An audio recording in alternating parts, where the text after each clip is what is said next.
اللہ شاہ صاحب بیٹھے ہیں، علامہ توقیر الحسن باجوہ صاحب بیٹھے ہیں۔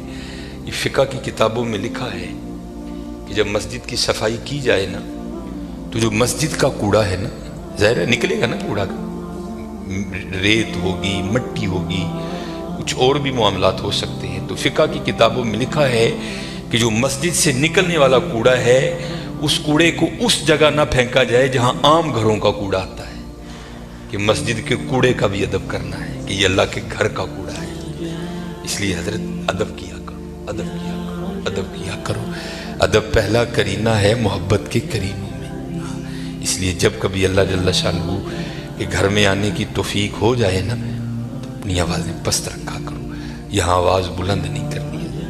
یہ بہت بڑے بادشاہ کا دربار ہے، تو وہ کیونکہ ملک ندیم تھا، یہ اللہ کا دربار ہے، اس نے تو یہاں ہی کہہ دینا تھا نا جو کہہ دینا تھا، کہا یہاں بھی جائے گا، لیکن آپ کو خبر نہیں ہوگی آپ کو کس انداز میں کہہ دیا جائے گا، کیونکہ بزرگوں سے ہم نے سنا ہے کہ وہ کسی کو لاٹھی لے کر مارنے نہیں آتا، لیکن کیا کرتا ہے بندے کو مت پٹھی ڈال دیتا ہے پھر۔ اس لیے ہمیشہ حضرت اس کا ادب کرنا ہے، اس کا احترام کرنا ہے۔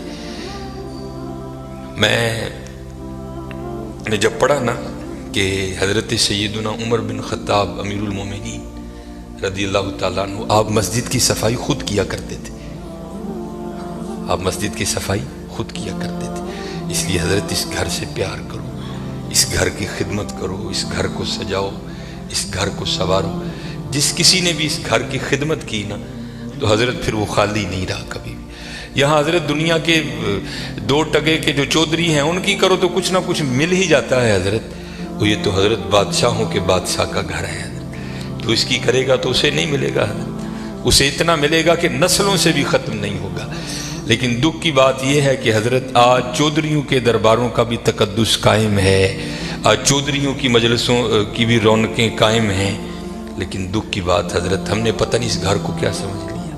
نہیں حضرت وَأَنَّ الْمَسَاجِدَ لِلَّهِ، یہ اللہ کا گھر، یہ ایسا گھر ہے حضرت اگر آپ آ کر خالی بیٹھ ہی جائیں نا، کچھ بھی نہ کریں، صرف آ کر آپ بیٹھ بھی جائیں گے تو جتنی دیر بیٹھے رہیں گے آپ کے نامہ اعمال میں نیکیاں لکھی جائیں گی۔ یہ ایسا سونا گھر ہے۔ اور حکیم صاحب رحمۃ اللہ تعالیٰ نے تو اکثر فرمایا کرتے تھے کہ بھائی سانو تے جو ملے ایتھوں ہی ملے ہے، سانو تے جو ملے ایتھوں ملے ہے۔ ابو بکر صدیق کو جو ملا مسجد سے ملا، حضرت عمر کو جو ملا مسجد سے ملا، حضرت عثمان غنی کو جو ملا مسجد سے ملا، حضرت سیدنا علی المرتضیٰ کو جو ملا مسجد سے ملا، ہمارے بڑوں کو جو ملا حضرت مسجد سے ملا حضرت۔ اور آج جو ہمارے گھروں سے رحمتیں رونقیں بھاگ گئی ہیں نا، اس کی وجہ یہ ہے کہ حضرت ہم نے یہاں آنا چھوڑ دیا ہے، ہم نے یہاں آنا چھوڑ دیا ہے۔ اس لیے یہاں آؤ بھی اور اس کا ادب بھی کرو اور اس کا احترام بھی کرو۔ یہ بہت بڑی جگہ ہے، جیسے میں نے کہا نا حضرت ہم دنیا دار ہیں نا، ہم نے پیسے کو بہت کچھ سمجھ لیا، حالانکہ پیسہ کچھ بھی نہیں ہے حضرت، پیسہ سب کچھ اللہ کی ذات ہے حضرت۔ اگر وہ ہے تو پیسہ کام آئے گا، اگر وہ نہیں تو پیسہ کیا کرے گا یار، کچھ بھی نہیں کرے گا۔